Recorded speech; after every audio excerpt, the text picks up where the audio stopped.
Hi everyone. So welcome back. As I said in my previous video that we will be going through these different topics one by one to understand what is a loss function in neural network. So at first we will cover what is an information, right? So in general, you can take some event. Let's say I have some event E, and the probability that it will happen is, let's say, P. Now it means if this event will happen very frequently, and let's say the probability is 1, it means there is no information in it, because I know very certain that it will going to happen.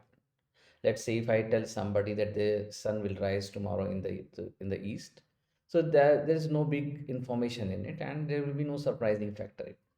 But at the right moment, let's say I'm very much sure that tomorrow the direction will be different and it will be rising from the south, and then this is a big information because it has never happened before.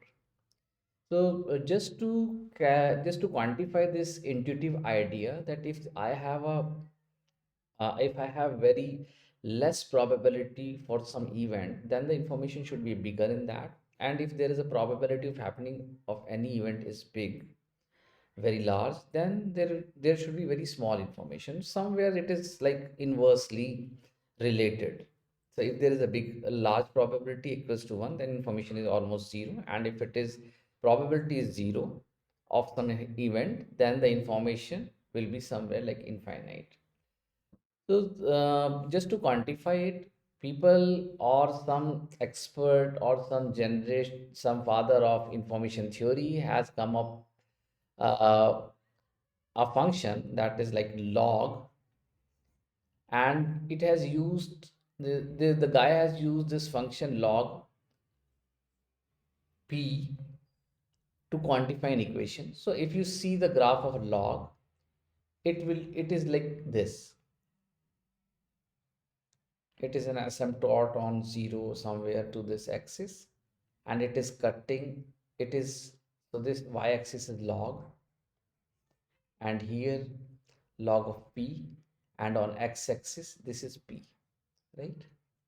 So if probability is 1 here, then the value of log p will be 0.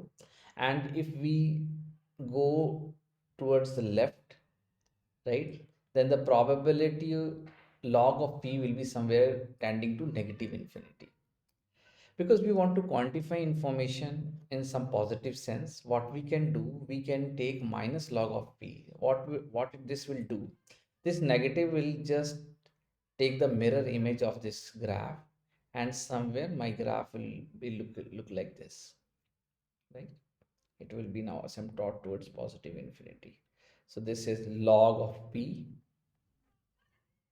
and again this is p, because we are dealing in probability. So the domain that for p, it will be between 0 to 1, right? And now if you say that the probability of happening some event is 1, then I will say the information there will be 0. And from the same graph, if say the probability of happening some event is 0, then the information available is like infinity, somewhere very towards this the end of this axis. So now, as I say, like what I try to say here is to quantify this intuitive concept of happening some event with some probability. We are quantifying it in terms of an information, and we say that we can calculate it using log of p. Again, if p happening of an event is very large, then log of p, it means the probability is 1, then log of p will be 0. It means I am, for probability p equals to 1, the information will be 0. And if the probability of happening some event is very small, right? Let's say it is for p is equals to almost 0, then the information in that event is infinity, right? This is what it is. So we have discussed information here, and in the next lecture I will cover what is a cross entropy. Thank you.